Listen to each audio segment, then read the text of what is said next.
Praise the Most High Yahweh, the King of Kings, the Lord of Lords, the Creator of all things, the God who freed the children of Israel from Egypt, Babylon, and destroyed Sodom and Gomorrah with brimstone and fire. So today I'm going to be teaching you guys a little history that you guys missed because you guys only want to read the New Testament instead of looking deeper into the history of actually what took place. Okay, so this is on Wikipedia, and I think you guys should go on this and do your reading for yourself, but I'm going to give you a couple little pointers that you need to be reading on. So first off, the Second Temple period or post-exilic period in Jewish history denotes the approximate 600 years, 516 BCE to 70 CE, during which the Second Temple stood in the city of Jerusalem and began with the return to Zion, which is Jerusalem. Subsequent reconstruction of the temple in Jerusalem ended with the First Jewish-Roman War and the Roman siege of Jerusalem. The siege of Jerusalem of 70 CE was a decisive event of the First Jewish-Roman War, in which the Roman army led by future Emperor Titus besieged Jerusalem in the center of the Jewish rebel resistance in the Roman province of Judea. Following a 5-month siege, the Romans destroyed the city of Jerusalem. Okay? So right here it's telling you that in 516 BCE, we built the Second Temple through the leadership of Yahshua, the son of Josedek. And you can read about him in Zechariah. You can also read about him in Ezra's. In 587 and 586 BCE, the Neo-Babylonian Empire, and this is led by Nebuchadnezzar as the king of Babylon in 626 BCE, during which the first temple was destroyed after the Babylonians. The exilic period lasted for nearly 5 decades, ending after the Neo-Babylonian Empire itself was conquered by Cyrus, the king of Persians, and exiles to return to their homeland, the children of Israel, and returned Jewish population and restored the city and the temple in Jerusalem. And this happened in 539 through 332 BCE.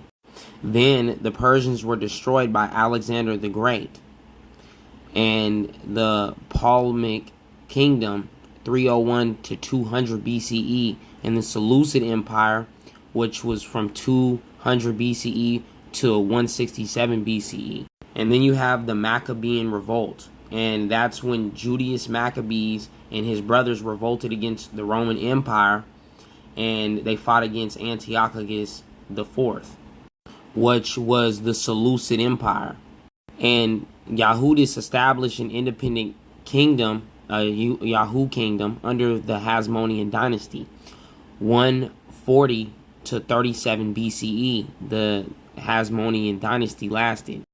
In 63 BCE, the Roman Republic conquered the kingdom, Judea. In 37 BCE, the Romans appointed Herod the Great as king of Judea. In 6 CE, Judea was fully incorporated in Roman Empire as the province of Judea.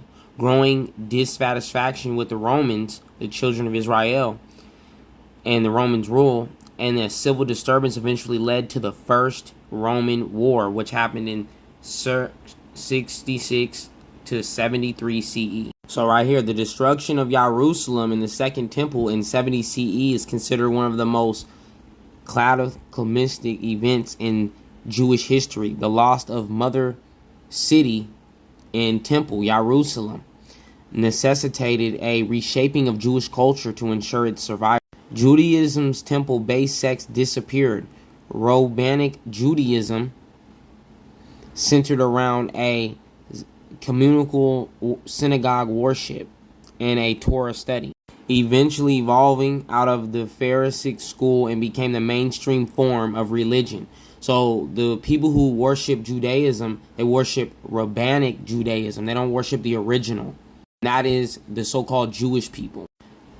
And during the same period, Christianity gradually separated from Yahudism, were the followers of Jewish religion sects that emerged in Judea during the late Second Temple period. These Jews believed in Jesus to be the prophesied Messiah, but maintain the observance of Jewish law. And Jewish Christianity is a foundation of early Christianity. So right here, this is what Christianity is from.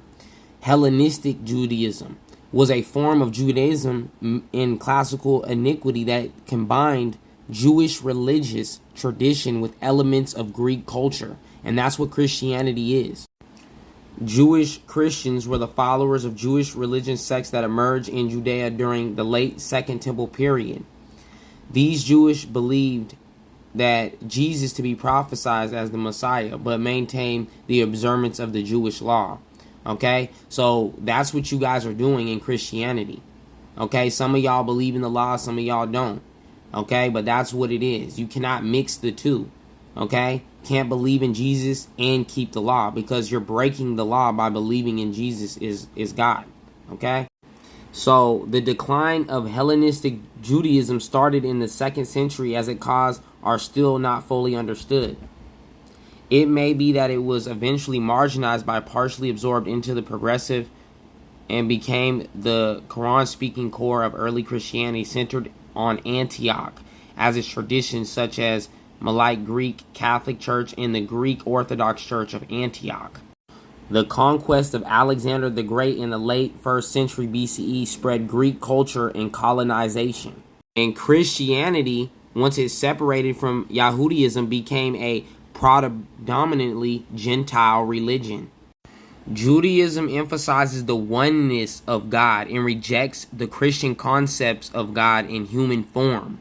While Christianity recognizes the Hebrew Bible, called the Old Testament by Christians, as part of its scriptural canon, Judaism does not recognize the Christian New Testament. Judaism is a monotheistic religion, the doctrine or belief that there is only one God, which is Yahweh.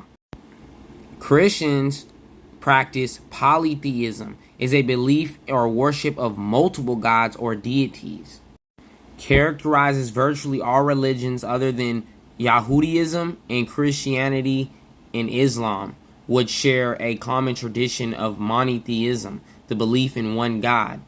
Okay, so Christianity is not part of that. I don't know why they put that in there, but obviously Judaism and Islam are two ones that are in common, because they share the same tradition of monotheism, the belief in one God.